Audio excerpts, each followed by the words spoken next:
When the rains returned and the fields grew green again, the people of Ulora rejoiced. For the first time in decades, the village bustled with life. Children ran barefoot through the streets, women sang songs of thanks, and the river sang its ancient song once more. Amara stood apart from the celebrations, watching the joy she had helped bring back. They didn't know what she had done. They believed the gods had finally shown mercy. But Amara carried a secret burden heavier than any crown. Days passed, and the temple, once sealed shut, stood open, its dark entrance like a wound in the earth. The goddess was free. One morning, an old woman shuffled past the temple ruins on her way to the village market. Her eyes, sharp despite her years, caught sight of the broken gate swinging in the wind. Her breath hitched. Without hesitation, she hurried back to warn the villagers. Panic spread like wildfire. "We must prepare," the elder said. "The goddess has returned." Amara wanted to stay away from the temple, but something kept drawing her to that place. When she next returned to the temple, the air was different, thick and charged, as though the stone walls themselves were holding their breath. The moment she stepped inside, she knew something was wrong. The goddess was waiting. She stood in the center of the chamber, her tall form wreathed in shadows, golden eyes burning like embers in the dark. "So the blood of Niraya dares to return," the goddess said. "Your ancestor was the one who betrayed me. She stabbed me in the heart, thinking she could end me, and now her wretched bloodline stands before me again." Amara's throat tightened. "You said she was the traitor," she whispered. The goddess smiled slow, cruel. "That's what I wanted you to believe." The goddess told Amara the truth of what actually happened. The voice that tried to warn Amara was the voice of Niraya. "And now, child of Niraya," the goddess said, as she took a single step forward, her serpent's tail scraping against the stone, "I will finish what she could not." Her hand rose, silver scales rippling along her arm. Power surged in the air, heavy enough to crush Amara. But before the strike could fall, Amara shouted, "Wait!" The goddess's eyes narrowed.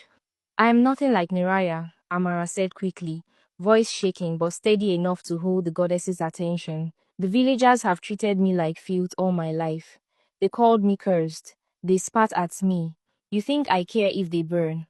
I want my revenge too." The goddess paused, lowering her arm slightly.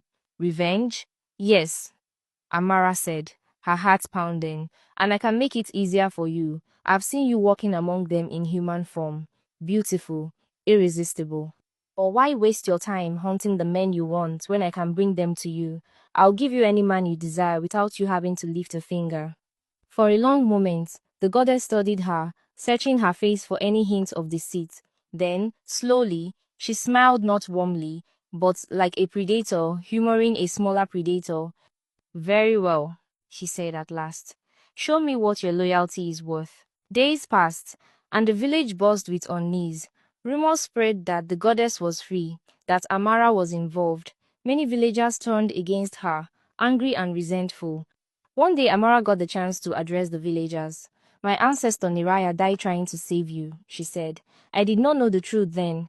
I believed freeing her would bring back life and joy. But I have a plan, a way to destroy her once and for all, and the blessings will remain, the rain, the laughter, the abundance, they will not vanish with her." That night, the goddess, disguised in human form, waited in a small hut on the edge of the village. Her long hair spilled over her shoulders. She was beautiful, dangerous, and deadly. Amara arrived, calm and determined. "I've found a man for you," she said softly. The goddess's eyes gleamed. "Bring him." Amara nodded and slipped away to meet the handsome young man. She had told him the role he would play.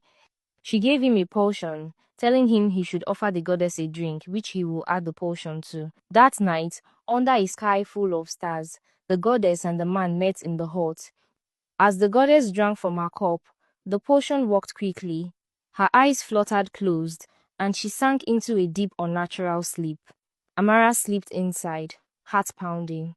In her hand was a dagger, the very one Niraya had used all those years ago, found hidden among the temple ruins. With steady hands, she reached for the goddess's hair. With a sharp cut, the hair fell away, and she held them in her hands. The goddess's eyes snapped open, wild with fury. Before she could react, two strong men entered, grabbing her arms and dragging her outside. The villagers had gathered in a wide circle, a roaring fire blazing at its center. They threw the goddess to the ground, her hands bound tightly behind her back. Amara stepped forward, holding the severed hair. She threw it into the fire. Flames called and rose, swallowing the hair. As the hair burnt, the goddess's body convulsed and burned, her skin cracking and blistering like ancient bark in a wildfire. Her screams pierced the night, fierce and terrifying, until at last she was nothing but ash. Silence fell over the village. Amara breathed deeply, tears streaming down her face. She had saved Ulora. The rains would come, the laughter would stay, and the people would never again live under the shadow of the snake goddess.